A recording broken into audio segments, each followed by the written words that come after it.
6:00. Okay, I call the meeting to order. All members are present. So we go to communication items. Superintendent? I think what I'll do is I'm going to mix it up just a little bit so that we can recognize Jim so that he, first of all, I'll just say thank you for being here and hopping on. I know you had a outing planned and scheduled, and so thank you for taking some time to just introduce yourself. And so I'm going to turn it over to you, Jim, and let you kind of give us our technology director update. Yeah. Thank you very much. It's really nice to meet everyone. I'm sorry I couldn't be Hang there on just tonight. 1 second. I'm going to see if I can make you a little bit louder here. Sure, sounds good. Let me know. Give us another. There we go. Better. Is that all right? Yep. Is that better? All right. Well, thank you very much. It's nice to meet everyone. I look forward to meeting you in person. I'm sorry I couldn't be there tonight. We did have a family get together scheduled. I'm up in Cross Lake with my mom and dad and 3 brothers and their families. So, but looking forward to meeting you next month. So just a quick update kind of on my end. Again, my name is Jim Lang. My wife and I are owners of Totus Tech. We are based out of Elk River, Minnesota, but we service clients kind of all over the Twin Cities and then north and south up there. We're also looking at starting a branch in Denver. But we primarily focus, before I got into IT work, I worked in nonprofit work, education for 10 years. And so I kind of know schools, particularly from the inside. So the majority of our clients are nonprofits, schools, and various different institutions like that. And so, yeah, last month we started July 1st, kind of digging into everything and just kind of high level. Jonah did an amazing job. He really, he got you guys really set up well. We have not found any like glaring issues. And so it's really just been a matter of learning your environment and kind of building and growing. We've been going through all the documentation, which is vast. Again, Jonah did a wonderful job documenting everything, but it's a lot, hundreds, if not thousands of pages of information on your systems. So I've spent a number of days up in Paynesville. And so actually getting physically acquainted with the server rooms, classroom technology, all of that. I believe it was last week, started with Leah and kind of her onboarding process. We're assisting her and then getting her kind of acclimated what her role will look like, working with Colin. And then and very consistent communication with Jonah, just regarding more of the high level things that are going on. So I'll actually be on site on Wednesday evening to work with Jonah, just on making sure we have a number of different details worked out, such as E-rate and we'll kind of like what a full birth to grave like end user setup, because we're just determining kind of how all the new roles are fitting in. I know that we hired Leah. There's still another position open. So we've been discussing how to approach that. And so we're just kind of ironing out all of those details before the school year starts. So kind of high level, that's where we're at. Again, we really are excited to be with you and happy to kind of join with you on your mission in education. Wonderful. Any questions for Jim? All right. Well, thank you again for hopping on and joining us. Enjoy your vacation with your fam, and we'll see you shortly. Yeah, we'll see you soon. And if any of you have any questions, please feel free to reach out. Janelle can get you our contact information. So happy to chat with anyone on the phone or correspond via email. Otherwise, I'll be at the next meeting in person. Thank you, Jim. All right. Thanks, everyone. Yep. Thank you. Yep. Bye-bye. Great. And then with that, I will invite Cassie on up, and we'll hear from the elementary principal and see what's happening in the elementary world. You will see that our administrators some of them are going to be also coming up for letter B for a handbook presentation. So just letting you know that those will be 2 separate presentations. By the time So, students were all right. I will pull up your doc. I'll share that as well. So tonight, I just kind of have an array of updates coming from the elementary school, really just first highlighting summer happenings.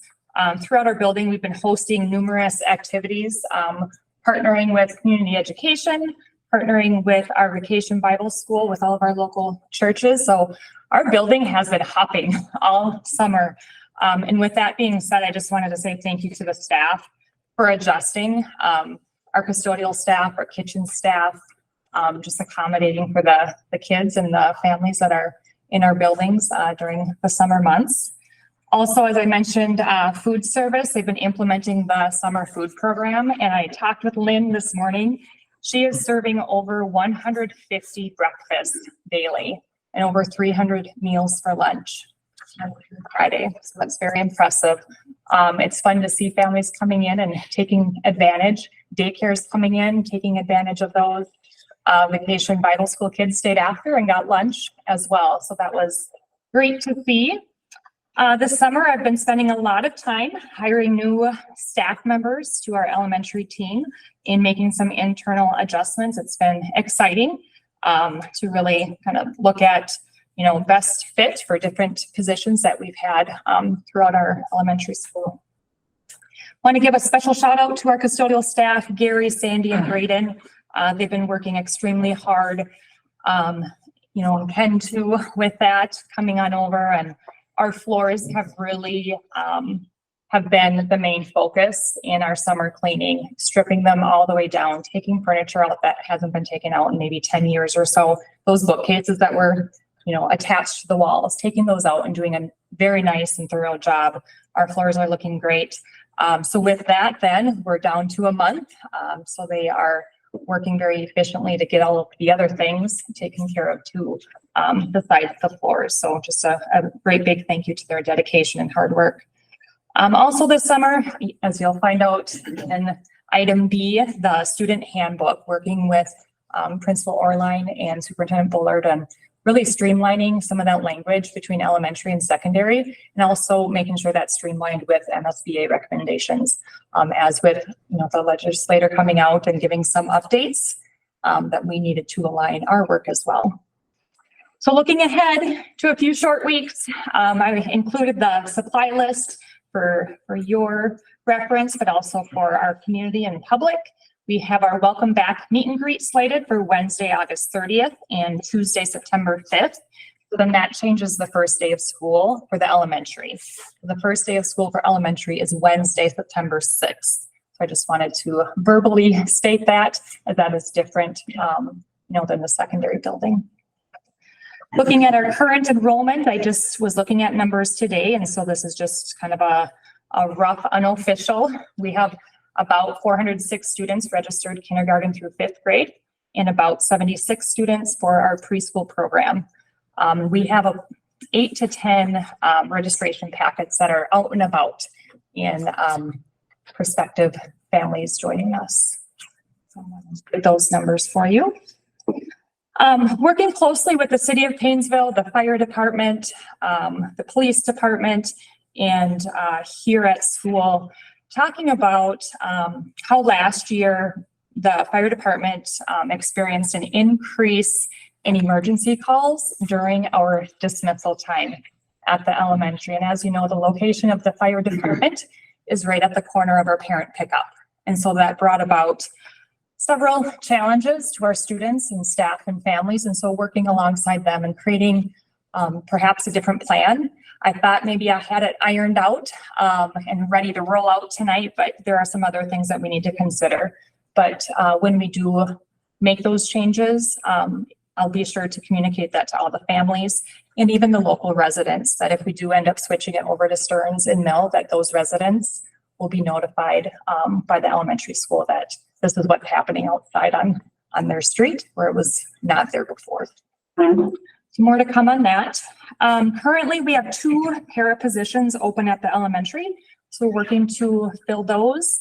And we're looking forward to welcoming our newest members to the Paynesville area elementary school family as we plan for our onboarding on the 17th. So we have an all staff onboarding, new staff orientation. So they are eager to get into the buildings and get started, meetings with them throughout the summer. That's what I had to share, and more on the handbook later on. Any questions for me? All right. Okay. Thank you, Kathy. All right, Mr. Orline, would you come on up and give us a rundown of the secondary building? What's been going on with you? Okay, well, it's last year we had pause and we had the food program here at the high school, and so it's been a lot quieter than it was last year at this time. I also want to give a shout out to custodial staff for all of their hard work, and you walk through the halls and there's stuff all over the place, and you wonder if it's going to get done, but they always come through, and by the time we have open house, we'll be ready to roll. So I'm also trying to navigate through all the legislative requirements and the big, the areas of discipline and curriculum, and so that will be reflected in the handbook when I go through my part of that. Some of the things that we have to change will happen this fall, and some of our curriculum things are a couple of years down the road. So it gives us some time to kind of figure out where that's going to fall within our classes that we offer, and some of those new requirements that are coming through. I want to thank Jim from TOTUS for, I've met with him a couple times, and he's really been working with Leah Michaelis and Colin to get caught up on some things that we normally would maybe have done, or that we would have been working on earlier in the summer. When we have our open house on the 30th, then we have 6th graders who got a letter from me last week. 6th graders will come in through door number 8, and they'll go into the Innovation Center and they'll get their new Chromebook. And also our incoming 9th graders will get their Chromebook too. So they're working on getting all that set up. We are working on getting schedules finalized and all that. Everything is live for the teachers. We haven't released student schedules for everyone at this point. We usually do that about next week sometime. So one major change that we're going to have is with our middle school. We've been talking about whether we want to stay in the block system or not. So we're going to spend this year looking at that and being very thoughtful in how we adjust what our daily schedule is going to look like after next year. We did add 6th graders will have math, science, and English all year, every other day this year. So that's a change from the previous years. So they'll have 3 of their core classes every other day they'll have a combination of a AB and a regular block schedule. And then 7th grade will have math and English every other day. And so that will, I think, really help us in having some consistency with all of our students at that level. So we'll continue to analyze what that block system is going to look like, or whether we look at something different after this school year. We're working on making some adjustments with our hourly schedule, and we're putting in some advisory day schedule, and then we also have a number of 2-hour late starts that we're going to have a new schedule for. So any questions for me? I gotta think, I'm glad you're looking at the block schedule. I hear a lot about that, but when we did that, it was a lot based upon finding some time for kids to get to other places and some of that. Yep. In analysis, then we go right into COVID. Now it seems like it was kind of etched in stone because it was a fair amount of time ago. I'm just happy that you're looking at it. You need to do what you guys think as administration, what's the best for the kids. And if we need to adjust it and do whatever, I'm 100% game to be looking at that. In an ideal world, we would have a middle school schedule and a high school schedule.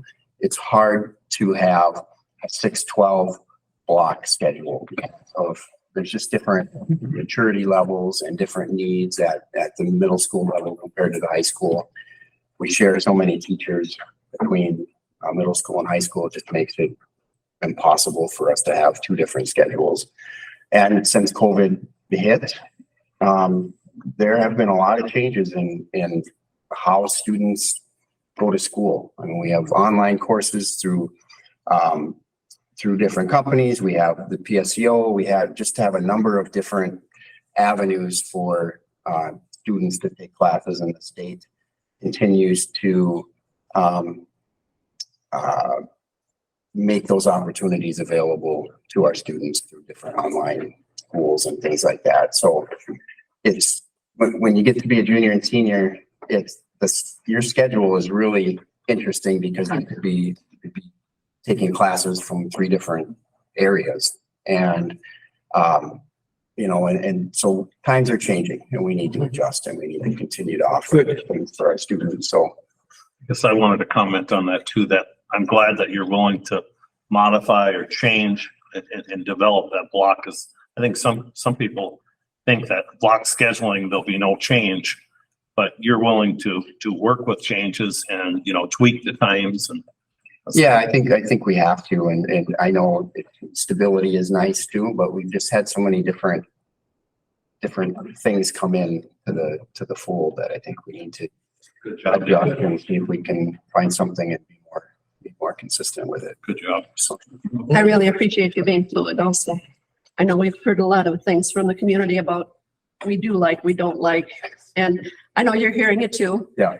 But tweaking things keeps everything fluid. So if it's not working 2 years from now, you can still change it up and make it work. yeah, It works for everybody. And I appreciate all the hard work you put into it. every system is different. If you looked at schools in a 30-mile radius of here, you would have 7-day periods, 6-day periods, 5-day periods, 4-day. It's just 4-day week. We just 4 days a week. Yes. And so it's just, we have to figure out respect for our school and our students. And we had some feedback in making some changes, but we took a year to decide to go to the block system. I think we need to take a school year to think about what changes we want to make and not just make something without looking at it. So, okay, good. Well, thank you. Thank you. Thank you, David. All right, Rick, activities. Come on up. Right. So right now we're working on getting the schedules finalized and posted on our activities calendar. That was what I spent most of last week taking care of. With the different co-ops that we have too, it's not always the simplest to get everything posted because sometimes when we're not in the same conference as other schools, we can't just have the whole school post. So like for hockey, for example, we have 7 different schools in our co-op. So the whole school of Corey can't just go in there with their offices because they do all the scheduling, contacting the other schools. So they posted their schedule online and I printed it off and I put all the varsity boys, varsity girls, JV boys, JV girls on last week. So unfortunately, all the schools in our conference have to do that, but those are up now. So I'll keep on working on those. Some junior high things I'm still working on. It's not always easy to get all the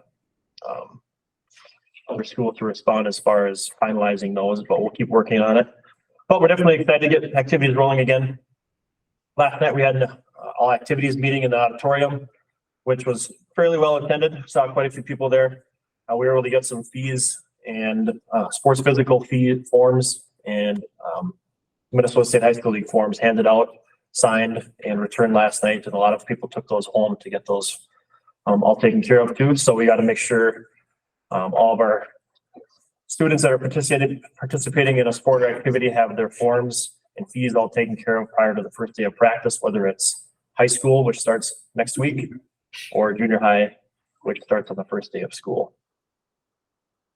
We also talked about some expectations for our students and our spectators last night, and why participating in athletics and activities is so beneficial for our students, families, community, brings everybody together. So one thing I want to try this year is once all the students are back in school again, one of the first couple days of school, I know Mr. Orline usually brings them into the auditorium to talk about something for each of the different classes. I'd like to have a survey that they can fill out, either send it with an email or have a QR code maybe that they can just scan on their phone. And I'd like to figure out which sports or activities that they're interested in throughout the school year, fall, winter, and spring seasons. Just to have a ballpark idea of how many students we'll have at each level for all those different things that we have to offer. So that's something new that we haven't done before as far as I understand. So I might try that once the school year gets going. I'm not exactly sure how many home events we have between high school and junior high throughout the school year, but it's approximately about 75 different home events between all the levels that we have. So if anybody's interested in doing any officiating, refereeing, things like that, we'd appreciate, even if it's just a junior high, maybe it's only a couple of events that you could do. We'd appreciate anybody reaching out because we tend to stretch our teachers pretty thin, doing a lot of different games. So we'd appreciate anybody in the community who's interested in helping out there. They can contact me. And yeah, I just want to thank all the parents and families that came last night, all the students. It was great to see, you know, as BBE has their sports meeting tonight, and he was talking about how did it go? I was like, you know, it's just nice to see a lot of people back in the building again. And hopefully they're all excited for the upcoming school year. And I know I was excited to see all them. So, you know, like I said, activities bring so many people together, and when we can fill up the stands and the gymnasium and things like that, it's just, you know, it's really exciting to think about. So, anybody have any questions? Has there been any changes as far as the live stream? Has his sponsorship been okay, or is there going to be a fee for that? Or As far as I know, nothing is changing there. That might be something that Chris can talk about. But I know they have a schedule for the 4 football games and 4 volleyball games that they have planned for the fall that they want to live stream. So, heard a lot of compliments on that. yes, our live stream does a great job. It's yeah, it's really nice to have too. All right. All right. Thank you very much. Chris, come on up and give us a community ed update.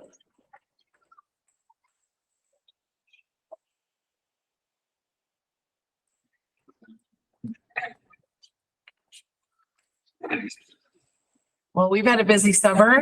Community ed that's usually our high busy time. So we are actually wrapping up a lot of our programs with rec. Rec has finished up about mid-July. We were able to offer our summer ball programs. So for softball, we had 10U, 12U, and 14U softball, junior baseball, and t-ball.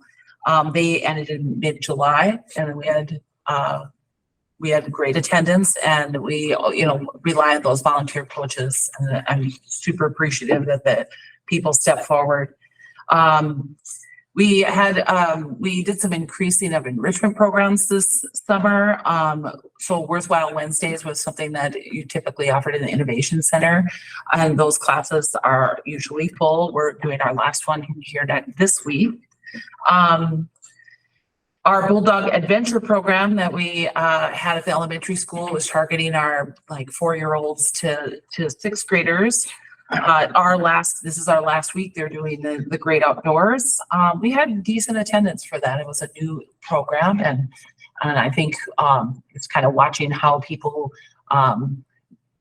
go into different programs. We might change our timing. Instead of everybody wants to be in the morning, we might next year we'll offer those in the afternoon because we have air conditioned rooms, and it will then allow kids to be able to pick their morning activities and have some afternoon activities as well. And then we have RC Wars and Eureka Engineering classes. They're coming up next week. And I wasn't sure if we're going to run those classes, and then a bunch of kids signed up. So we probably have 20 kids signed up for these STEM type classes, and that's for grades 6th through 8th grade.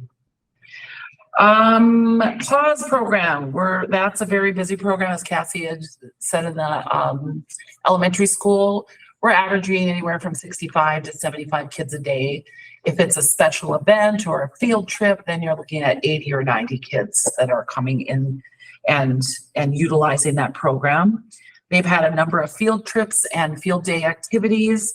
Last week, they had a little experience in entrepreneurship. They made bracelets, and they had a lemonade stand, and they knew that the Vacation Bible School was going to be there, so they set up a stand right in front of parent pickup, and they the first day they did really well. Well, then they went in and made like 1,000 more bracelets. You know, they just were super motivated, and they made all kinds of bracelets. And at the end of the day, they came in with just over $300. And they were just going to try to raise money to have like a treat, you know, like we're gonna have ice cream. Well, now they have a little bit of money to decide what they want to do with it. That's a lot of ice cream. We said no, not that much ice cream. So they're going to decide how to use those funds and talk about maybe what are some needs in the pause program. Maybe they want to buy a toy or some supplies or games that they think that would be, something that would benefit their program. They're still going to have a treat. So ice cream's still part of it. But they got to use some great math skills and work on budgeting and count money and then just, making those bracelets and advertising. I mean, they were like waving you in, and one kid climbed right in my van. I'm like, well, I guess I will buy something. Yeah. So they're having a good time with it. So that was pretty fun. The pause ends for summer on August 25th. So then there's a little bit of a break during working week to flip rooms and get ready for the school year. Let's see. Oh, fall catalog. That's what we're working on right now. We are just about finished. We're adding some classes in, and then we'll be starting the editing process. And so that will go to print 15th, should come out the week of the 21st to the 25th. So we're excited for that. We're always happy when the book is done. Things that are coming up, we're just still working on. We're working on, state reports. Planning for preschool has been a major focus for me right now. We have that coming up. Cassie mentioned that, she's done a lot of hiring. I have an all new preschool staff, paras and teachers and sped teachers. So we'll be working together to make sure that parents are contacted, and we're staff training, and we'll be working on that. We're looking at a new curriculum at this point, so there'll be a lot of training around that new curriculum and streamlining our testing so that we're matching what the elementary school is doing. So we're working together to try to make that one big team and more seamless as they, move from preschool to kindergarten. That being said, I do have one thing I would like you guys to discuss. I was here at your board meeting during when we were going over the strategic plan. And I look at programming as much collaboration as you possibly can, trying to work with the principal. And so, some of those goals in your strategic plan was to have outreach for families and to connect with them. And that is something that we do in ECFE. And that is a program that gets the families right at the very beginning when their first experience with school. And so I guess my request is when you're thinking about your district that instead of K-12, that you look at or the whole program and look at us as an E-12 school. So that's just a request on on what's going on in our group, and what we're working towards is to make this a whole birth to graduation type of programming. Okay, and then I'll finish up my report with some community connections. We had all those concerts on Thursday.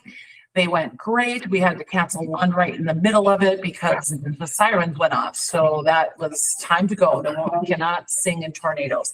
So I think it was well attended. It was my first year doing it, but we just had a solid group every week. And there's been quite a bit of push to say we need more days of doing this. So I'm going to put a committee together and discuss, whether that will be June and July or July and August. What will that look like, and what kind of support and sponsorship we can have around that. So those are some things as we wind up the summer for programming. And then for the PAC, we had tournaments, we had camps, we had practices. People were taking a lot of advantage of the air-conditioned gyms during this really hot summer. So it was nice to see your building used and busy. In September, we're going to offer a youth membership. As I've been watching how the building is used, there's quite a few youth that want to be in our building, but maybe a family membership or an individual membership doesn't really fit them. And so we're looking at a 16 to high school senior type of youth membership that kids can pay for, or families can pay for their child to use the space. And the other thing we're looking at are punch cards to be able to, our daily fees, instead of just always taking them singly, that maybe we could group them together in a punch card. And people can access the building using either their daily fee or punch card. I had a grandma call and she wanted to buy passes for her grandkids, and so we were like, well, let's just create a punch card, because that, those are great gifts. Those are all ways that we can, provide convenience for people to be able to access the building. What we're doing. Any questions? All right, thank you. When you have students come in, is there a minimum age? Yes, so in the fitness center, they have to be 16 or older. Okay. So Or is that anyone? they have to be 16 or over to be in there alone without a parent. Okay. Yep, under 16, you can bring you can bring that child in. And I can't remember what the cutoff age, how little they are, because if they're too little, you don't want them on the way to get. So I can't remember that age. And then in the PAC, you can be 6th grade and older. So we're just creating that pass for the kid that can be in both spaces. Okay. And that doesn't need a background. So 16 and older does not need a parent in there. We have a lot of kids that just make their way into the buildings, and I feel bad when I have to tell them to go without paying. So maybe if we create this pass, then maybe more of them will take advantage of that. So. Awesome. Okay, thank you. All right, and we'll invite Anna on up to hear about what's happening buildings and grounds.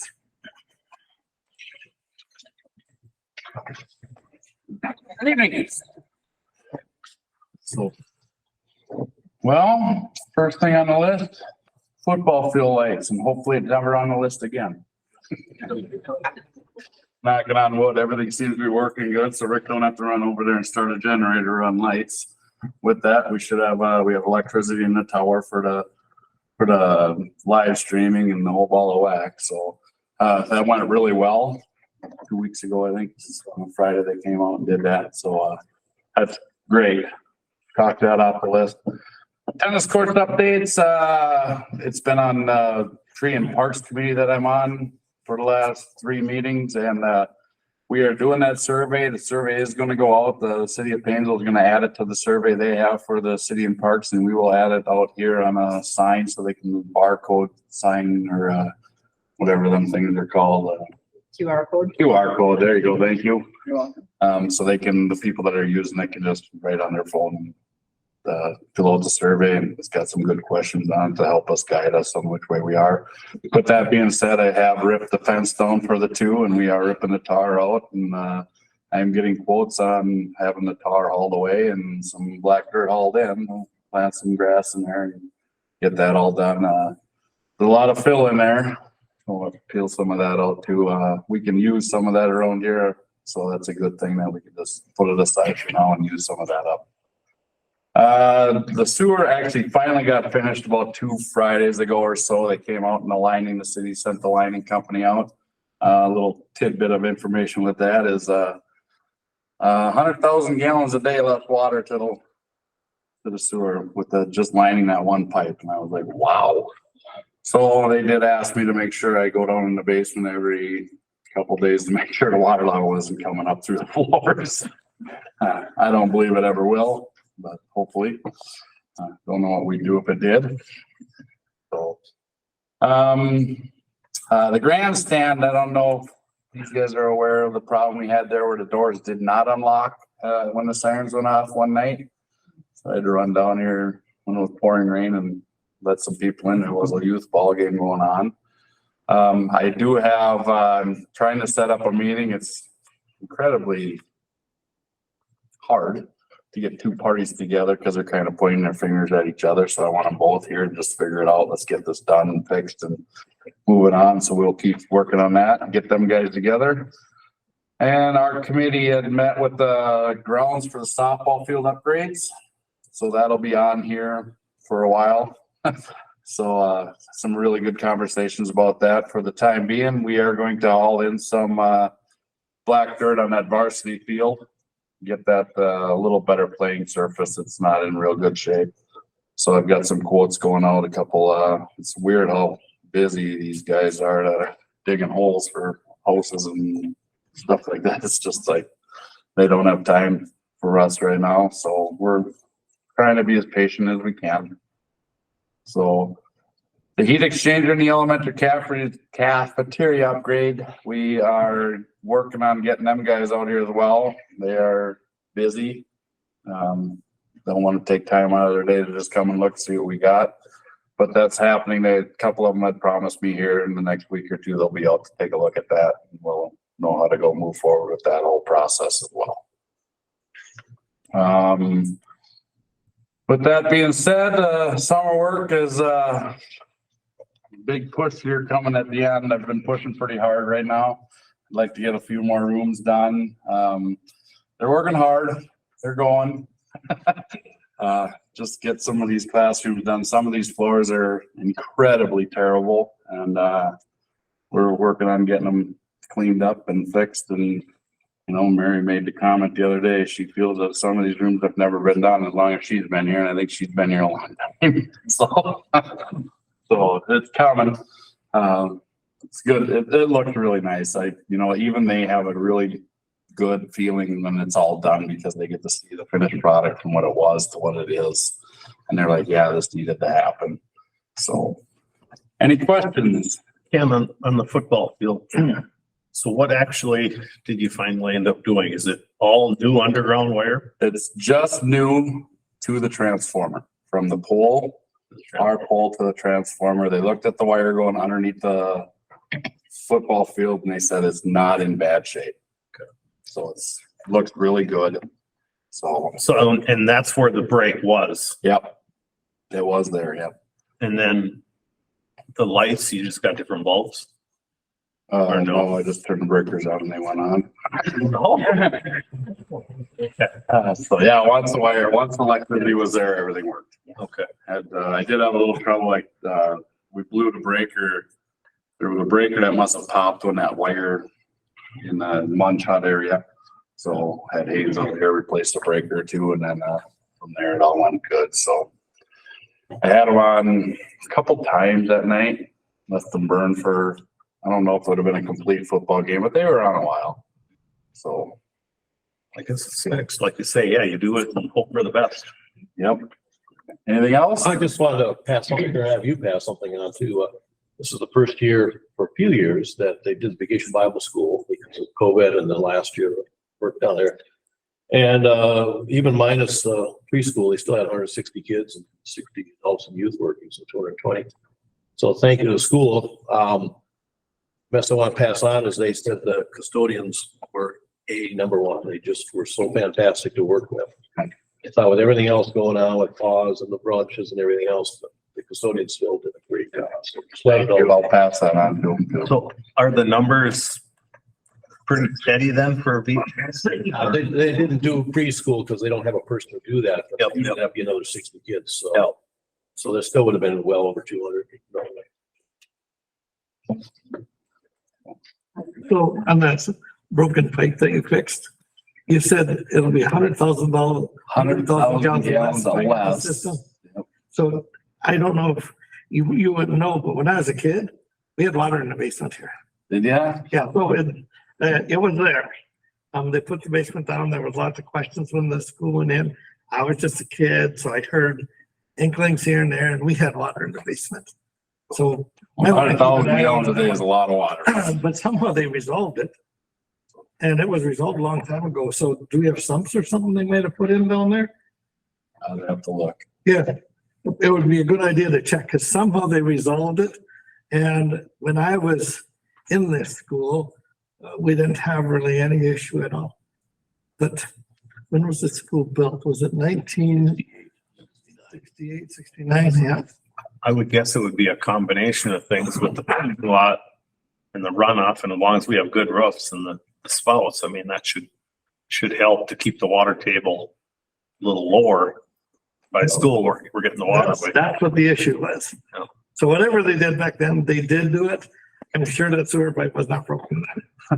So. I had water in my house, and that's kind of what we had to do was taper it down to get the water, that surface water away, and that worked huge. Mhm.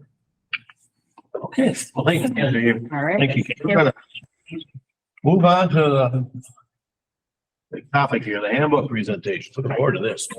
Yep. So, So, really, I guess I'll just kind of frame the conversation a little bit, and then, I think what we might do is invite, Mr. Orland and Mrs. Akerson to come up maybe together, and walk through, and I kind of left it up to you guys to decide how you want to do this, because as Mrs. Akerson talked about, we're working hard to try to streamline some of the language and make sure that it aligns with, legislative recommendations or new requirements for one. But then secondly, really taking a look at what MSBA has laid out for us for recommendations and guidelines. And so what you're going to see today are going to have highlights where there's changes, and it'll be either yellow highlights or strike throughs. And you'll be able to kind of see the work that's ongoing. And then they'll be presented for final approval on the 22nd. So really, this is just kind of an opportunity for our administrators to walk through the recommendations and the changes that they've incorporated into the handbooks. So did you want to do them separately together? What was I'm really putting you guys on the spot right now, but. There's two spots up here. We have a combination of same language and the people added and taken away. So Just wanted to, we can. okay. So maybe what I'll do is, I'm gonna see if I can, let's see how fancy I can get on this. Close this one. And okay, that one. This one. And then we're gonna try to do, oh, I'm not on my Mac. I was gonna side by side. I was just saying to do the split screen. or Yeah. whatever it was. Do you remember what the control is? Not off the top of my You head. just resize the. Just do them that way? I can do that. Should be able to just move that. Well, you should be able to. Click on that little box and then make that your right Oh, yeah. screen. Or Okay. And then that's that one. Okay, so now I've got this one.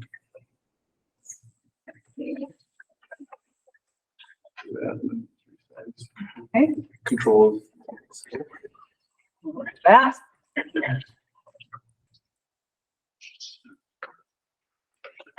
%. And then, and obviously as we scroll through this, you're gonna see the different coloration, so you'll see what they're talking about, but, and I will, oh. Okay, we'll try that one again.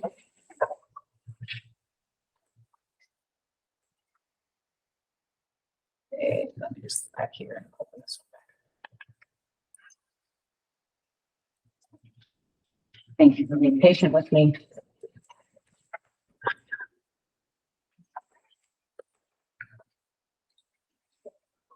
And how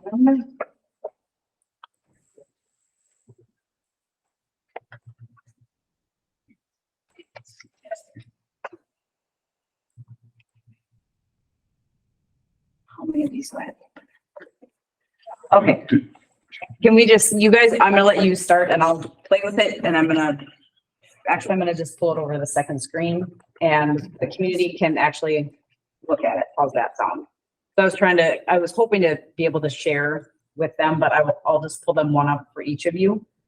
So we can walk through the secondary on the right side and the elementary on the left side. There we go. Okay. How do you want to start? Can we just go through something? Okay. So you all have this, right? You have this weekend. So I don't know how much detail you want us to go into. What I am thinking is that we would just go through and any significant changes or updates that we've made. If you have any questions, adding. That works. And then all of this obviously will be formatted with table of contents will be updated and things. So I guess I'll just kind of. You just go through yours, yeah. Okay. And then Yeah. Cassie can just kind of maybe interject when there was things that were similar. Yep. So just starting with attendance, we're just trying to tighten up some things. As far as we have a lot of students that have reasons to be gone that we wanted to tighten up a little bit. And one of them is appointments. And so students who are leaving for appointments need to have documentation for that in order for it to be excused. And we did something similar to that, but we're just gonna make sure the language is in the handbook. Unexcused absences needed at home is an issue that we dealt with a lot last year, and there'll be some flexibility with this, but we just want to have something in there so that we deal with it when it becomes an issue for some of our students. My next one in alphabetical order was birthday parties, just cleaning up some language around birthday parties and birthday invitations being handed out at school. There's 4 short paragraphs around birthday parties, just to provide parents clarity, right? Because that's the age where all of that is happening, and just to provide some deeper understanding on what is school related and what's extracurricular outside of school. Attendance, again, we're gonna, Mr. Rasmussen does a great job of monitoring attendance and dealing with our county entity when needed. We're gonna, when COVID hit, and it's been a gradual return to us needing to follow this attendance policy a little bit more rigidly. And so we just added the attendance contract, which we have done with a few of our students already. And it's just one more avenue of trying to provide support and clarification for those students that are having a hard time at getting to school. Breakfast and lunch, we just, with the legislative requirements, we offer one free breakfast and one free lunch. And we will continue to offer the second chance breakfast, which has been a cash breakfast. And we just try to encourage students to come in and eat. We serve breakfast for a half hour each morning, and we want them to come in and get that breakfast. One thing about breakfast and lunch at the elementary, typically we have not served breakfast on late start days. Now that we have them scheduled into our calendar and weather related, we are looking at how to make that work. Working closely with our food staff. So we are serving breakfast on late start days and then turning around and serving lunch because our first lunch starts at 10:45. Well, on a late start day, our school starts at 10:10. So how can we help our kitchen flip from breakfast to lunch in a timely manner, and what does that look like? So I've been having some nice conversations with Lynn and Lori about what can we do to offer breakfast on late start days. More to come on that. Is there any accommodation for when a bus comes in late? Oh, Those students have their breakfast even though it would come during second breakfast? Yep. Okay. Yeah, anytime that we would accommodate both of you. Yeah, I know some buses, would have a problem somewhere along the way and might be running late. Okay, thank you. Cell phone and other electronic communication devices.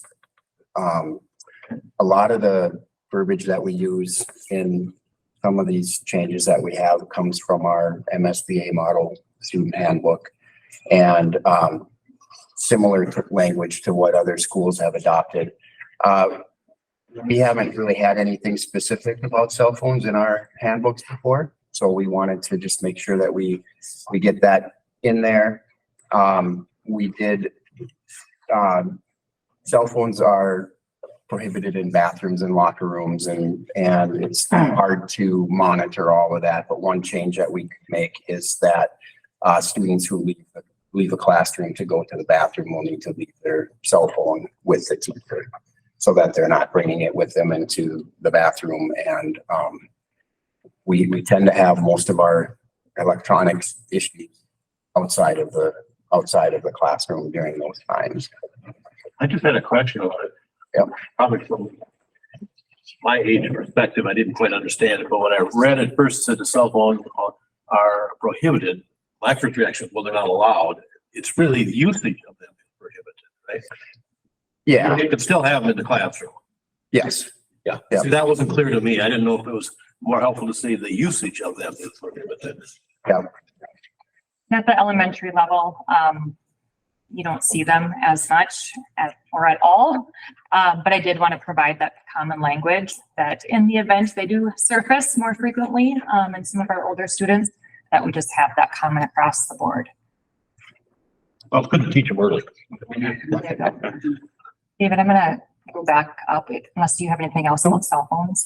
So just two other things that I cleaned up at the elementary handbook is the bus safety section.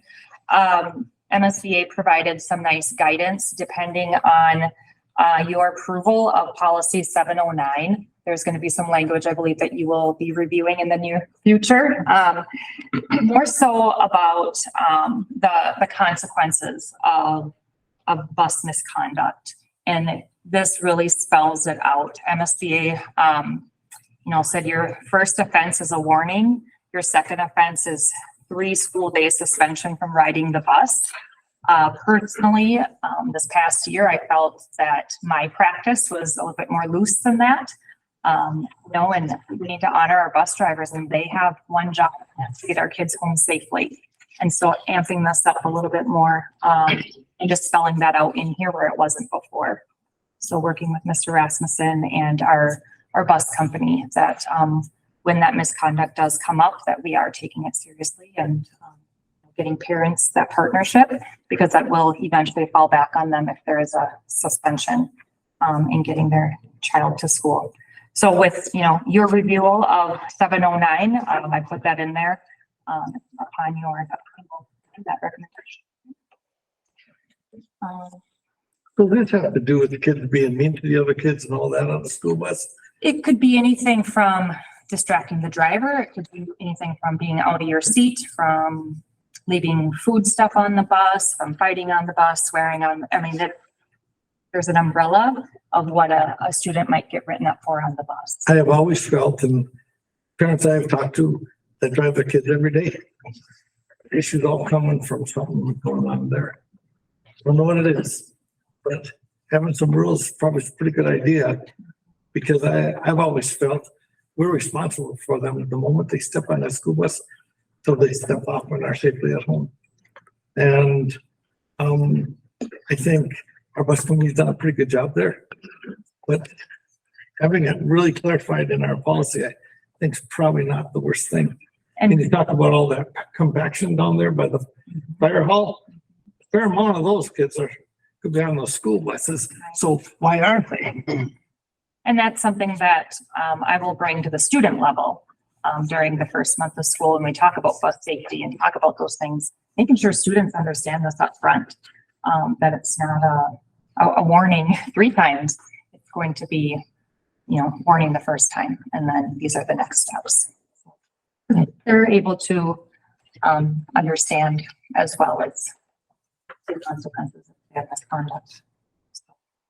The second piece, Mr. Orline had this in the secondary, but I added it to the elementary as it wasn't in there, just the care of property and equipment. When items are lost or destroyed intentionally or unintentionally, that it's spelled out, that the family may need to replace the item or help with that process. So I just put that in there. We're ready done. All right, moving on to Mr. Orline. Cumulative grade point average and class rank, and there we're just cleaning up some language of, sometimes we make adjustments based on past experiences and things that we've had to deal with. And so what this does is just,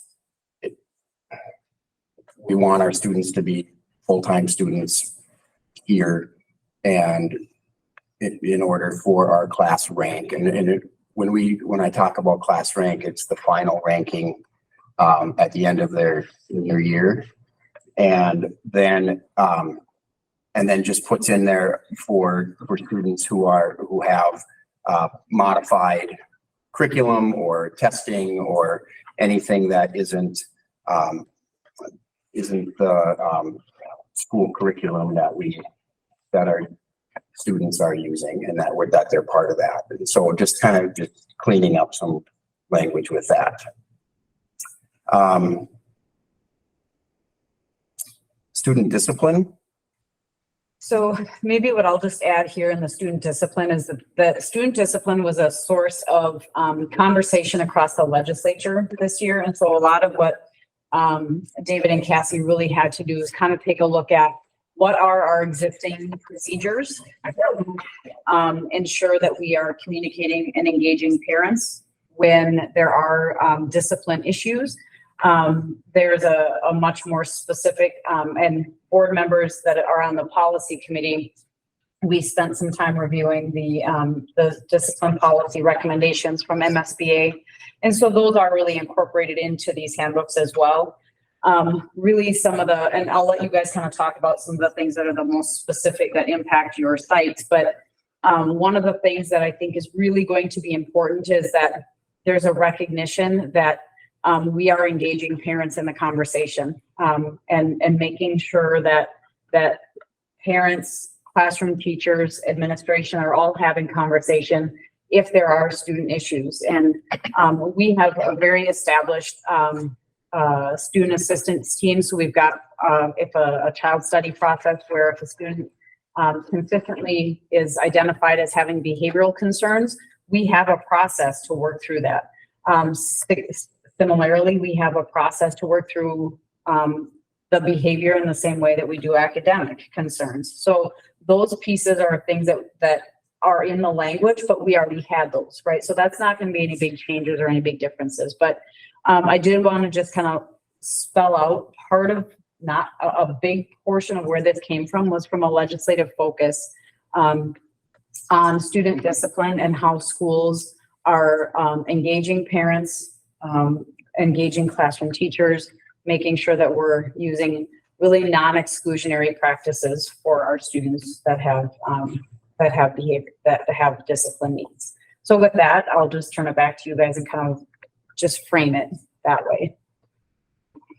Yeah, and so what we, at the high school, we are implementing after-school detention. And we haven't had that since probably 4 or 5 years ago. And we've had some issues where we've resorted to in-school suspension right away, and we want to just have a different avenue for holding kids accountable that isn't just pulling them out of a class or out for a day or whatever. And then so our goal is to try to cut back on some of the in-school suspensions that we have and offer a different way for students to be accountable. Any questions on the verbiage with that? So then at the elementary level, it really spelled out to not use recess as a disciplinary time for elementary students. And so working with Mr. Rasmus and myself, our school social worker and classroom teachers, that students are going outside for recess and it's not used for discipline time. And so we had detention in our previous handbook. I just cleaned it up as well to mirror secondary. That is a different option, right? As well as others. I can tell you that recess was not the primary time for discipline at the elementary level. I don't think that's going to be a big change for us. It'll be a minor tweak in some situations.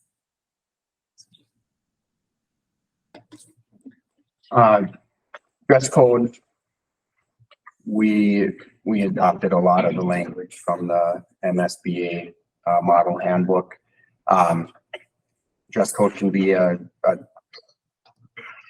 very difficult thing to enforce, or it's based on opinions or personal beliefs a lot. But in essence, we want students to be in charge of making the right decisions on what they're wearing to school, and so that it doesn't hinder the learning process or safety for themselves or others. So we just kind of cleaned up the language with that. Again, I'm going to just add that this is an area that MSBA has done quite a lot of work on, and they've really, to David's point, oftentimes your dress code, your appearance can be very differing perspectives. And so we really did rely on MSBA's language recommendations to make sure that we're eliminating our own personal biases where that might be, and really focused on, again, bringing in the learning environment and making sure that we have a space that's conducive to learning. So. And then early graduation is a state statute, and we just took some of the verbiage from that, and that is early graduation is not, and it's not common. You'll see a lot of maybe some Division I athletes who will take an early graduation so that they can enroll in college in the spring, so that they can practice with their team. So you'll see that, and you'll see maybe kids on the other end of the spectrum that they've met all their requirements. They want to be done, and they want to enter the workforce or do whatever they want to do. So we have that in there, and that is something that we'll look at on a case by case basis. If a student takes early graduation, they can no longer participate at high school level in extracurriculars. Is that correct? Yeah, I believe so. We're working on clarifying that. Okay. Henderson and I have been talking about that. Yeah. And then, graduation, just, again, some of this is from the MSBA handbook and just wanted to clarify, you know, the purpose of the graduation ceremony and that it's a privilege and not a right. And we want students that are in good standing to, you know, participate in the ceremony. In addition, I added to the elementary handbook, the equal education policy 102 that mirrored in the secondary. I included the fees for activities. I thought that's pertinent information for elementary families. And then also fire and other emergency drills. In the handbook previously, it spelled out some of our internal procedures, and I didn't know that that was the best place for that. So I cleaned that up and just put some different verbiage in there. I think I'm caught up. Okay. Honor roll, just we increased the A honor roll from a 3 let's see here, from a 3.5 to a 3.7. And then we just clarified that students who are our students registered full-time would be recognized for the A and B honor rolls. And then the honors banquet, we haven't had anything in our handbook regarding the honors banquet. So we put in that students with a 3.4 GPA or higher would be invited and recognized at our honors banquet. And the 3.4 GPA is the same as our to be a National Honor Society. So we wanted to align those. I think my next one in order is just talking about homeroom placement. This year, we did not do teacher requests. That was a practice that I feel like has been on and off in the past. And so I just spelled out how we do make student placements in our homeroom classrooms. Just looking at that balanced classroom and provided that for families. I did add some verbiage about homework to mirror secondary, and that was another piece that was in the recommendation from MSBA. So he already had that. I added it to the elementary. The next few items, makeup work, meal policy and procedure are things that the policy committee is looking through. Parking regulations, I again added, I just took out some things that I felt it was a little wordy and took information from MSBA handbook again. One thing I did put in there is that parking reserve for school visitors and the pack is prohibited. We haven't had that in our handbook before. Talking about searches and inspections of vehicles and things, that's all standard verbiage there. I added in the internet acceptable use and safety policy that is released to families each year, and that's part of our permissions that we extend out to families at the beginning of the year. Just provided that. Also, can I just add one piece on the meal charge policy and procedures?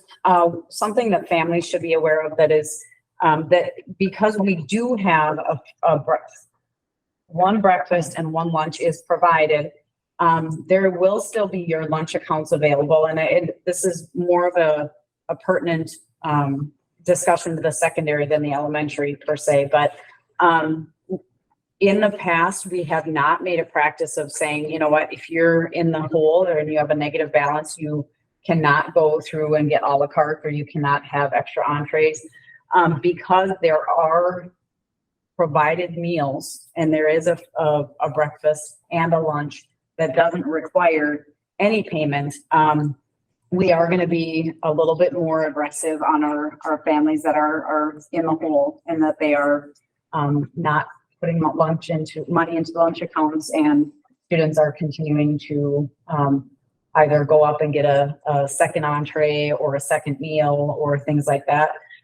It just is, again, I think, Mr. Orline has done a nice job along with Lori, Jepson, our food service, our head food service person, to really identify which families need to have a conversation and how that will happen.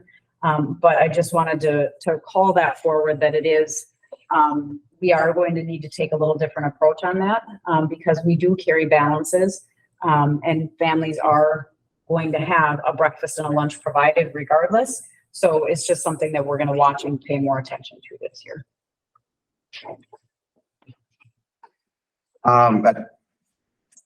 I updated all of the, when it comes to searches. Everything, it was kind of all encompassed into a few paragraphs. And with what I did was just separate the different areas, for lockers, desks, personal possessions, and students, and then vehicles on campus. So it took a lot of the wordiness of what was in there and just aligned to that better to our needs. That was added to the elementary as well. Spell that out. And then at the end, we put some things in there about volunteers, and we encourage volunteers in both of our buildings, but we have a process of background checks and things like that. So, any questions? Yeah, Dave. Yeah. The absence, excuse absence, and this was brought to me late last year. They had mentioned that for farm work, that was no longer considered an excused absence. I don't know if that's true or not. I don't see that something, specifically said something in here that, but I'm Yeah, where you're at with that. there hasn't been anything in handbooks, and attendance is in the statute isn't addressed. Okay, got it. That- All right. We do understand that some students that need may arise. Mhm. And then we work with those families on that. Yeah. There's nothing specific about that. Okay, all right. Very good. Thank you. In the parking and the dress codes, what kind of enforcement are we looking at? Are we going to stick to the rules that are in the guide, or? What do you mean for? Well, we know the parking has been violated many times. And that it's a new pack and it's new rules and new parking, and I mean, it's tweaking everything. Yeah. But same with dress code. You see some kids that are really violating the dress code. What kind of enforcement do you foresee? Well, when you say a lot are violating the dress code, Some are, not all. that's where the dress code becomes subjective, and if when it's brought to my attention as a male principal, Ms. Bullard and I work closely on that if we have those situations. Yeah, that gets touchy. Yeah. If it's a male or a female, Well, we just want to be, one of you have to step in. as far as parking, we monitor it the best that we can. We don't have the manpower to have somebody patrolling the parking lots, and we try to keep, we have different times that we are on the cameras looking to see if students are parking in there, and we're having them come down and they're going out and moving their vehicle. But short of having the parking lots patrolled on a regular basis, that's difficult for us to do. But we try to catch it as much as we can. I also think that proactively putting it into the handbook as an expectation, I think that adds a level of, statement. I mean, it's That wasn't in there before. it has not been there, and I know, is it gonna be perfect? No. Are there still gonna be circumstances where you've got students that are, yep, we're gonna, and that's something that I think, you guys then have to look through at the secondary, but, and it does kind of identify that, you know, your parking expectations, and we'll go from there. And we're able to monitor it more, you know, in the mornings when students are coming to school. But what we find is that there are a lot of our drivers that are not, that maybe have school to work, or they have online courses and they're not here. And then they'll come at 3 o'clock for practice, and then they'll park in the visitor parking. Well, there's 10 minutes left of school. It's hard, you know, we're not gonna monitor that as closely, but we try to watch in the mornings mostly so that we can, it's just easier to address when they're getting to school. Well, that's good to know that you've got cameras. So, you know, you can check back on the recordings if there's, you know, repeat offenders or anything. So, Yeah. you know, obviously you can't have somebody patrol it. So I think you're doing a good job. I think it's great that you went through the thing and you went head to foot all the way through it and did analysis. I remember years that I would be almost certain it was copy and paste from year to year. I always thought that was just a waste of time. And then all of a sudden there's an insert in there that didn't even match the same printing. And they drove me crazy. These are really looking good. And where people can get through them and understand what's in them. And as they said, you know, what will happen is the formatting will obviously, if you look at it right now, the table of contents does not match where the pages are because they're all in draft form and everything is being moved and adjusted. And I think, you know, one of the things that I think we've also really tried to do is to think about what is logical and what is actually happening, you know.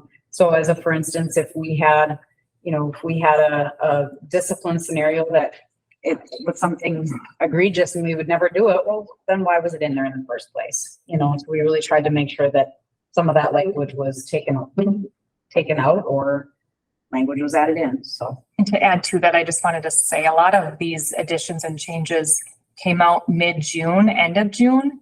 So we haven't had opportunity to even connect with our staff yet about that. And so we're looking forward to having those conversations and getting feedback and what are some of those tweaks and adjustments that this was the recommendation, but what does that mean to us at the elementary level and at the secondary level? So you might see further adjustments after we've had opportunity to connect with our staff about what's going in here, because that's important feedback. One thing I would say is that, you know, just give it, hand to you for doing all this. When I was in high school, the student handbook was about this big, maybe 40 pages, but it was all, had everything. Nowadays, things are so complicated. I don't envy you guys having to do all this all the time, but No. All right. Thank you. Thank you so much. All right, Rick, let's take a look at the activities handbook. Yes. You have to sit there by yourself, sorry. Yeah, I don't need help. I'll just do it on my own.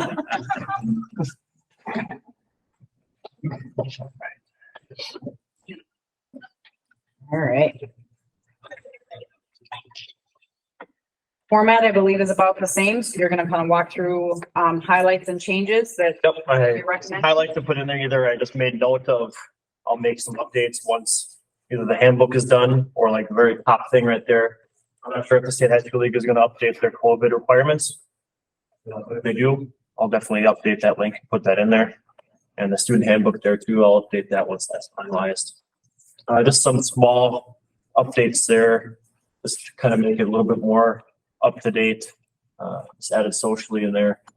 And just a couple other language things that I think is very important to add in there as far as just making sure everybody understands as far as coaches, players, administrators, officials, spectators. The state high school league paragraph and all these bullet points is straight from the state high school league handbook. And a lot of the handbooks that I was kind of referencing and making adjustments to this have that in there. So I thought that being that it's straight from the state high school league, that's our governing body. I thought that was important to have in there. What's that might be updated already? It is. Okay. I thought so. I could not find it anywhere.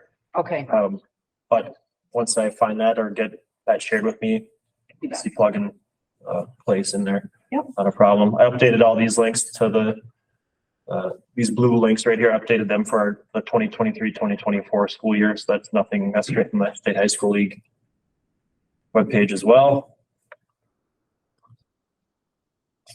That little spot right there.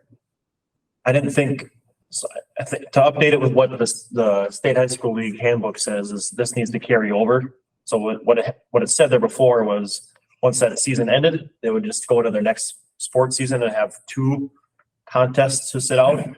But as far as I read it is it needs to carry over. So if they had a 6-game penalty, it needs to still stay at a 6-game penalty to sit out. So it just needs to carry over if they're a senior. If it happens during the fall season, so if they're let's say a sophomore and they get a chemical violation and the State High School League requires them to sit out let's say 6 games, then if they sit out 2 that season, it carries over to the following year as a junior. They have to sit out 4 more contests and then they're eligible. In that same event? In that same one. Yep. Okay, so it doesn't carry over to other sports. Not until they're a senior, otherwise they would, Okay. they would have no carrying over there, but yep. I don't know if they changed that a while back because originally kids were enrolling in sports that they weren't really interested in too. Yeah, that's in here too, where if they join a sport to try to exhaust or use up that penalty, they have to start right away. They can't wait. You know, if the sport's already started 2 weeks into it, they can't just join and say, I want to join now. Like, no, sorry, your time has passed. And they also have to finish out and complete the whole season. They can't just go out, use up their couple of weeks and then be done with it. They have to finish out the whole season. So that's a nice thing that the State High School League does. Academic eligibility, just a couple things in there. Instead of, I think what it had before was it just had the activities director needs to hand out any sort of academic eligibility. I also put in there that, yes, I can, but I think if their coach has them at practice and sees them every single day, if I track them down throughout the school day, if I have time to do it, like I did that last year to notify them, but if I just don't have the time to get there, to their practices, I can just maybe pass on along to their head coach and you just say, hey, so-and-so is ineligible. Can you pass this on to them so that way they're aware of it? They're notified right away. See, starting at number 1, I didn't really like that language there. I just kind of cleared it up to make it as clear as possible as far as I can read it. So a couple things there. The D- or higher. So a lot of, students, if they're failing a class, let's say they're getting 42%, try to get them, it used to say C+, C-. I think just getting them to a D- level and then working from there is what a lot of other handbooks had. And then I know when I brought it up to teachers this past year, like they need to get their grade up to a C- or like C-. So they're trying to get from 40 to 30, from 40% to 70%. That's a big increase to try to get within 2 weeks of their sitting out. So a lot of the other handbooks that I said, D- is technically, they're going to get a letter grade for it. So it's not what we want them to be at, but I guess it's a good point. Number 2, this is something completely new. The previous language really didn't have much for a penalty for mid-quarter grades. And it wasn't really clear. And I know our coaches had a lot of questions throughout the year. This is something I took from one of our other area schools handbooks. I really liked it. It's really clear cut, I think. Any student who's failing a class at mid-quarter will become eligible 1 calendar week from when grades are considered posted. So once our offices send them out to all of our teachers and that's their mid-quarter grade. Every teacher has access to that. I scroll through there and I see who's in activities, make note of who needs to be notified. But this gives one calendar week. So I put in here, if it comes up, grades come out on a Wednesday, that starts Wednesday and it rolls through Wednesday, Thursday, Friday, Saturday, Sunday, Monday, Tuesday, and then they're back on Wednesday again. As long as they can prove that they're passing all their classes again from with a grade report from all their teachers that I will hand out to them. They will turn in to me and they're back and eligible again. So what it was before, it was mid-quarter grades would come out. All of a sudden, somebody realizes they're failing a class. They scramble. They go talk to this teacher, get their work done, and then they're eligible. It's like, well, they're not really learning anything from it. There's no accountability there. It's a lot of work on me. It's a lot of work on their teachers to try to grade something immediately. updated their grade online, report back to me, and that's all getting done like within 24 to 48 hours. So now there's a, like a probationary type period where they're out for a week. So if it's an end of quarter grade, it's 2 weeks. We're also gonna have grades carry over. I'd like to propose grades carry over from the fourth quarter of their last school year, because the way it was now, if they failed a class fourth quarter last year, they could go right into their fall sports and participate fully without sitting out at all. A lot of other schools have this in their handbooks too, where there needs to be some accountability for their fourth quarter grades too. So it's equitable across all fall, winter, and spring activities. So if they're failing a class at the end of the school year, that carries over to their fall sport, but how do they correct that failing grade? If it's end of quarter grade, they couldn't correct it anyway. To be 2 weeks sit out at the beginning of the season. They do set up, but then you have to prove you're eligible again. Yep, so once they're, That would be their other classes that they would be reporting on. first quarter classes, yep. Okay. Yep. Okay, gotcha. So once they're 2 weeks, once we go to a couple weeks of the school year, then they have to prove that they're eligible again. Yeah, good question, good question. Thank you. We didn't have anything in there with our homeschool students, but we just put something in there that we're gonna have them turn in their grades too during mid-quarter and end of quarter, just so, we know some academic progress towards graduation is occurring there.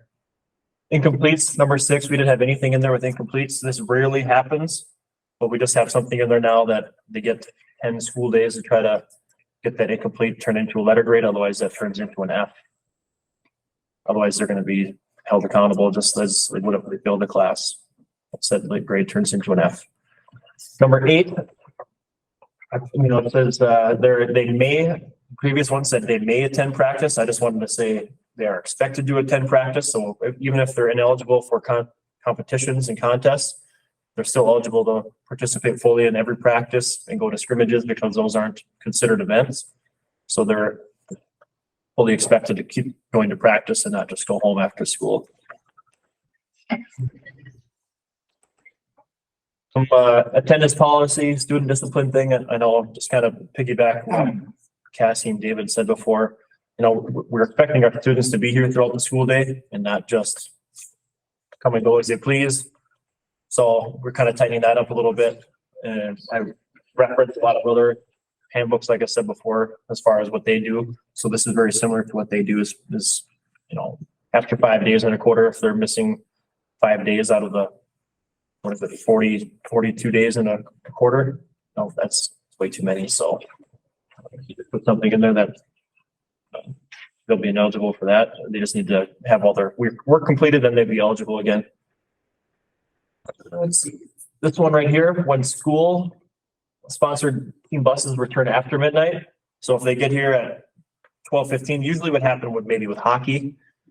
Hockey might have a long road trip to somewhere 3-4 hours away that they wouldn't get here. Every hour that they're past midnight, they get to come in 60 minutes after the school day starts. And this is something that very commonplace. So not to skip the whole first block, we're gonna every hour because a lot of schools are still on the period system. So they're basically missing an hour if they miss the first period, where we're in our block schedule. So we want them here to by 9:20 if they return home after midnight. Kind of something that was talked about before is we'd have the 2 block rule right now. So in order for a student to be eligible to participate in a sport or activity, they need to be here for 2 full blocks, so it is half the day. And then some of them would have an appointment or they were needed at home or whatever their reason was for leaving. We want to tighten that up too to make sure we want students here throughout the school day and not just coming for half day and going home. And anybody who is in school suspension or detention will disqualify them from participating in that sport or even attending an event for that evening. Some locker room and social media use, that nothing was in there before. So we just wanted to make sure, so there's a sign right on the locker rooms downstairs that says cell phones are prohibited, but I just wanted to have something in here that states cell phones are prohibited for any of our students and to make sure they're making good decisions as far as posting things on social media and things like that, if they are choosing to use that. I think with our transportation policy, I know in the wintertime, this can be a little bit of a question as far as, bad road conditions. Maybe that parents want to take their student or their child right from the event and go home just because they were going to get dropped off at school anyway. As long as they do that, that's fine. You just, I've added in there to make sure they sign out with their coach or advisor if they are gone, just so for liability purposes. And it was already written in there too that, let's say a family wanted to take a family friend home or a neighbor or something like that. They can't do that unless it's there's prior written approval through activities director or administration. So just to make sure they take care of that. This is something I just added in there. Parent and guardian code for code of conduct and expectations. So all these bullet points I added in there. This is something I talked about at our fall meeting last night, just making sure our expectations are crystal clear as far as what we expect fans to do in the stands and making sure they're being good role models and not going to games and trying to bark out orders and instructions to players, coaches, officials, things like that. Just go there to enjoy the game and support and be positive and make it a good environment and things like that. And the You know how hard that is. I get it. Everybody wants to win, but We just follow the example of our coaches and do what they do and then. so we want our athletes and to be listening to our coaches and not trying to listen to both sides. Oh, I agree. I get it. We're a lot of us are very competitive. So, and the chain of command, I just put that in there so it's very clear as far as what steps need to be taken. If there's any questions from families or from students, they should start at number 1. They can't just jump to number 3 or 4 to skip any steps. Usually, if the communication takes place at number 1, that usually takes care of it right away because then expectations and roles are very clear and defined, and maybe there's some questions about that, but usually that takes care of a lot of it. But if they need to go any further than that, they should go through these steps. I don't think this 24-hour policy was in there before, where I have that underlined there. A lot of times what happens after contests is everybody's very emotional and competitive, and tensions can be high if a result of a game didn't go the way they want, or if playing time wasn't the way they wanted. To hold off for at least 24 hours before making any sort of contact with any coaches or advisors.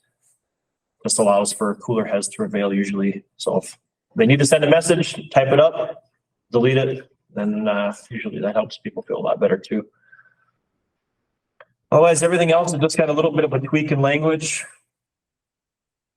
Some of these things I'm just going to cut out because we've talked about it in other parts of the handbook. So get some of that out of there.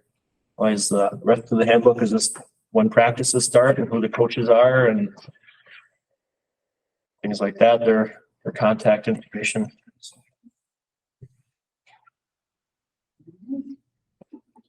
Thank you. All righty. Thank you. Yep. All right, and then we do have a pause handbook. So this is kind of new. So Chris, come on up and we'll walk through kind of what we talked through.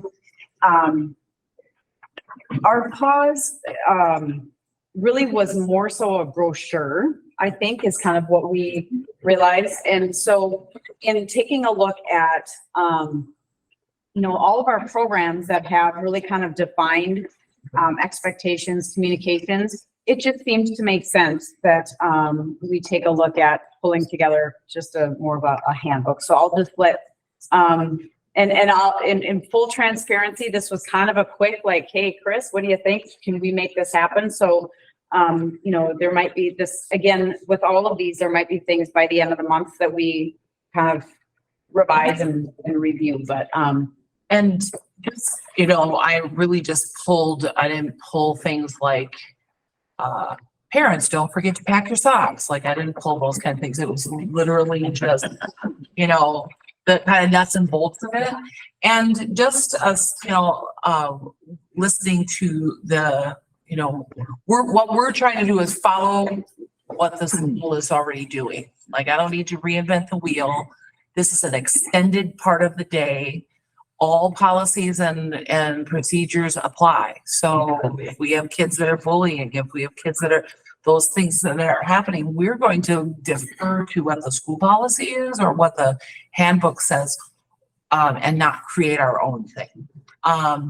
And then also, I'll be looking at the preschool and the wraparound care. And preschool is, like I said, we're connected to, we're part of that whole curriculum. The teachers are following all those handbooks. The parents are getting those newsletters. They're getting everything that the elementary school's getting anyway. So what we'll be looking at is just highlighting the things that are different, because preschool is fee-based and childcare is fee-based. It's not funded by the K-12 funding. It's something that it is an add-on, and it is a choice, yet it's in the school building. So you're part of the school. We're doing what the school does. So this is just this is what has been in place for a while. Like it describes pause, it describes the goals, and program standards. These are things that are, especially the childcare, that are standards across the state and in other programs as well. So that's similar things to what is going on in your neighboring communities as far as program standards. So the questions, the concerns, that's one of the, where do you start? Do we start with the staff and then they can move up the chain as they go along? Same with grievances, whether that is staff or a pause program. Registration. So we got a new registration program. So we'll be working on making sure that verbiage fits what the new registration program provides. So they've always paid a $20 registration fee. It's not refundable. We cap it at $40 per family. And then each session, summer, school age, they fill out a new contract every time. So we're just moving into that new contract from pick a day to back to a contract. So this is talking about our enrollment. So there'll be some verbiage around, making sure that fits our program. And then it does talk about when we do have to address the children of all different abilities, and we might have to have some extra attention to a child or adapt a situation to fit that child's needs. That's what those talk about. And then we do have a right of refusal, and it talks about the possibly it's discipline issues. It might be you're not paying your bill, and it might be that we have tried really hard to accommodate a child's needs, and we are unable to do that. Maybe more than a one-on-one, or maybe there's some medical issues. So those are some of the reasons that may be a refusal or a termination of program. So this talks about our automatic payments. Again, we will be working on that, making sure that it matches the LEO. They get a statement at the end so they can do taxes. We will collect, the nice thing about LEO is really good about collecting fees. So we are liking that. And, it has been very helpful around that piece. Talking about dependent care and flex reimbursement, so that we get a lot of phone calls on, we need this documentation or we need this tax form. This is where we're going to, another part where we need to make it fit LEO. There was a number of different forms to fill out if you want to withdraw, and if you need vacation, or if you need a contract change, and all of that actually can be done right on the account. That they don't need to fill out a lot of any of those forms. So it's just a matter of going on their account, filling out their contract change notice or a withdrawal notice. And there's certain, it might lock them out 7 days prior. So then we get that phone call. It's like, I tried to change my schedule, but they tried to do it like the day before. So, so we're going to make sure it fits what is going on with our registration program. Same with vacations. We'll be, I believe we do still honor like a 2-week vacation during the school year. And, but I don't think we're going to need to have to, fill out that Google Docs for it, that it can be done on their account. Just talks about absences and reminds parents that if you don't tell us your kid's absent and we have to go find them, we charge a fee. And a lot of times if we haven't planned ahead either, that they are still charged for their contracted time. Certainly in a family emergency, we are flexible and work out, help with their contract. This kind of goes with that right of refusal, termination of care. It will be similar to that. And then emergency and illness and emergency care are going to fall in line with what's going on in the school district. Just talks about we don't carry insurance. So I did do a little wordsmithing on medications. We just had a really general format and I just laid it out in a little bit more detail and for my staff to know and for parents to that, this is the procedure that we follow when if we have to do meds. We will, I did leave a clause in there to determine whether, we are able to administer meds. So summer we don't have a nurse. And I think, EpiPens and inhalers and some of that meds are one thing, but if we're starting to get into lots of meds or things that just seem a little bit over our head, then we want to have that meeting and determine whether that is something we are capable of doing within our program.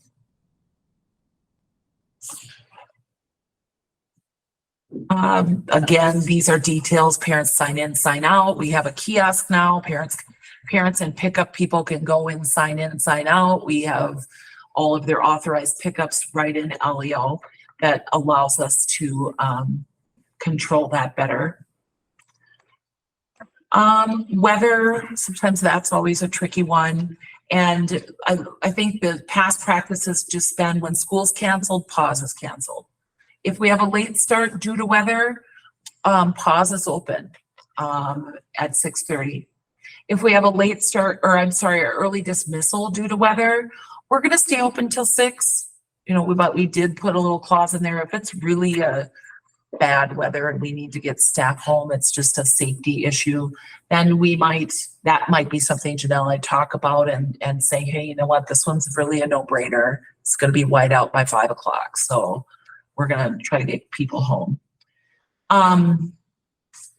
Non-school days and summer sessions, we are open most non-school days. So those are some of those contracts that they have to sign up for separately. Those are not included in their contract. Behavior. So I just reworded the behavior and we want to line up with what is happening in the school. So we want to get some training around our PBIS at the elementary school. We want to, again, make this an extension of the school day, that just because the bell rang and you are now in after school, you're not different children. Or this is a different building. It's the same building. So so we're looking at providing some training for staff to maintain that seamless positive behavior intervention. But I think I just reworded it below. It's similar. It means the same, but just maybe a little less words and a little more clear. And that's what I had for this particular handbook. Again, I'll be going back into the preschool, mainly their additions or their unique things will be around, how they pay for things, because it's a convenience program. And our wraparound care is kind of a blend of both PAWS and preschool. So we're working on those pieces to make sure they just kind of meld into what the elementary handbook's doing. Any questions for Chris? I think this is put together very nicely. It spells out the expectations and penalties and how things should be run. It should take away a lot of questions. Well, a lot of the stuff was already in there, but I think because it was handed out in a little different fashion, that I don't think it made the connection that it's still part of the school. So I think if it all comes out kind of together and presented together, the parents understand and children as well, that, we are a team and we expect them to be, follow along just like they would if it was during the school day. Your numbers were pretty much the same, or they've been going up, or I guess you. You know what, I would have to look back on a different program, a different program to compare. But according to staff that have worked there, they feel like the numbers are similar. But the LEO's got some cool tools that just, they tell you what time kids come in and then the peak part of it. And then when they start to drop off, that I'm really excited to be able to use around staffing. So we don't just think we have to have everyone here all the time, that we can really be purposeful in how we put staffing together. So it tracks when they come and when they go and our peak time. And so there's some great administrative tools in that Heard a lot program. of compliments. Yeah. Good. Yeah, the staff have worked really hard, and when it's 100 degrees, a lot of the days they have to come up with some creative things to keep them busy inside. So they've been doing a great job. Thanks. Thank you. Thank you. All right. And the last handbook for us to take a look at today should be pretty quick and pretty simple. There is not a lot of changes. We did a lot of work last year with the employee handbook. You're going to see some of the changes that are highlighted pretty quickly are just around personnel. You'll see, again, when this is finalized and formatted, you're not going to have this wonky little jig jog on there. It's weird. But one of the things that has been added from a committee perspective, I added in district advisory committee because that is one of the things that policy wise that we've taken a look at that we need to redefine in a little bit more strategic way. So that's going to be added in within the committees. You are going to see from a Board of Education, all of you have been updated. If you are new to the board, we've updated our community ed director, our tech director, and the rest of the personnel remained the same.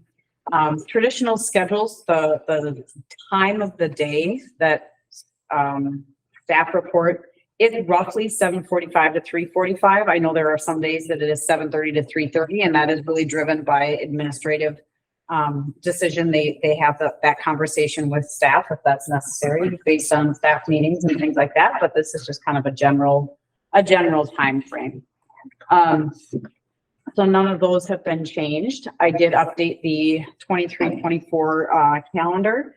I am going to be starting some different levels of communication throughout our community just to update families as a reminder that we have the 2-hour late starts. That is a change this year, and it's something new. And also making sure that our community is aware so that if they see, man, why are there kids out? It makes them wonder. So we're going to be communicating that in a couple of different ways, but our calendar has been updated as well.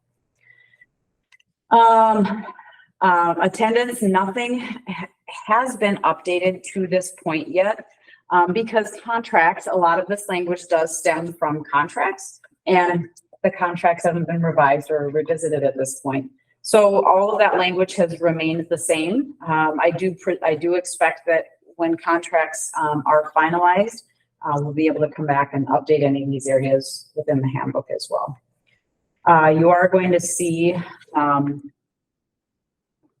literally I highlighted everything that was a change. So you'll see that there's very, very little change as we're kind of scrolling through here. I did.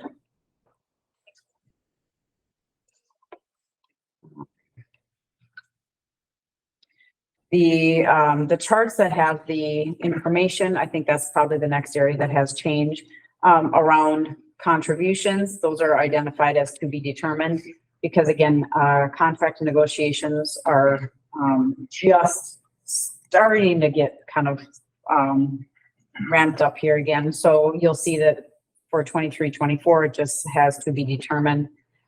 So those are identified as, unknown yet. I did add in the chart for our extracurricular activities. You'll see that it was left blank last year because it just didn't get updated. And so I put that in so we see our schedule of the sports activities and the extracurricular.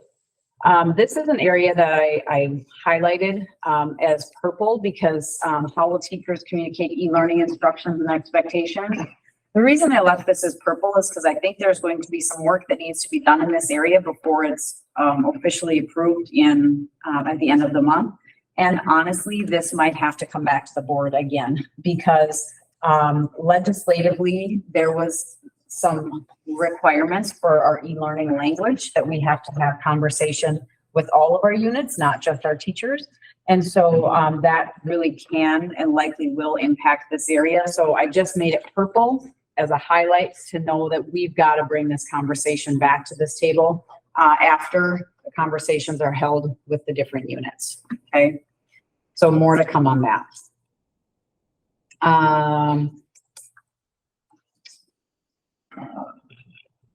And this is the inclement weather days. That's another one that I put may be required to make up the workday in accordance with school board approval. Because there again, there is some legislative language that has impacted that because that used to say will be required, but it now says may. Then scrolling down to these are the salary schedules for the extracurriculars, and the reason this was in as an employee handbook is because we have not only teachers that are coaches and advisors within our activities. So it is important to acknowledge that this is the compensation package, and this is the section, the group 1A, 1B, 1C. Those were added out of the master agreement because they had been omitted last year. So those have been added in as well. Other than that, there's not a lot more changes that I'm recommending for this handbook. So any questions or comments? The end of the book, the end of the document does have an opportunity for us to add things that would come up throughout the course of the year. And I did that over the course of last year, and then those things have been incorporated. So that's the employee handbook. Okay. Any questions? Okay. So then the last thing I just will give you a real high level overview about our administrative retreat. So this is something that I started when I first came here to the district, and I think that for our administrators who've been here, it was a little bit outside of kind of their wheelhouse of what they were used to. But I think it's important, equally as important for our teachers to have professional development, but I think it's important for our administrators to have an opportunity to learn and grow and have some focus and emphasis. So this year, our administrative retreat, we actually had it last week, and a lot of what we kind of talked about is based on the work of Alina Aguilar, and it's her book called Onward. And it's really about cultivating emotional resilience in educators. So when we think about resiliency. It's about our ability to kind of come back from a setback. And it's how we work through things that are hard, and it's how we work through just the challenges that we encounter on a daily. And so we are going to be, over the course of the year, spending some time working on different strategies administratively. And then my hope is that over the course of time, some of those strategies that they learn and practice will also feed into our teachers and our paras throughout the district, and our food service staff and our custodial staff. So it really is a good opportunity to start with that learning and practice at our administrative level. And then, like I said, hope that it can spill into the rest of our district over the course of time. But it really is this is kind of like just the reminders about why it's important to be resilient, and how we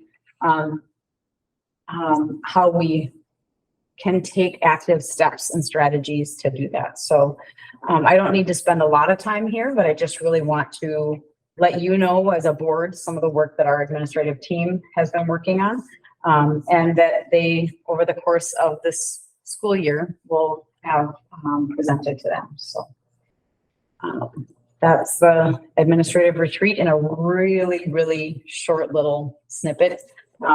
Again, I did tell you a little bit about our onboarding on the 17th of August. I'm excited for that because it's an opportunity, I think, for us to set the tone of what we want our community to be like for our Bulldog staff. And so I'm excited to have that time together. We're going to do some growth mindset work. We're also going to be just kind of sharing some of these tips and strategies. Again, you know, when we pull a new employee on, they've got a lot of learning, and really giving them an opportunity to kind of embrace that, and how we can set the tone for them. So that's letter C, and then I'll turn it over to you, Okay. Rick. Anybody have any questions or anything they want to just bring up at this point? Say something. If not, we will be adjourned.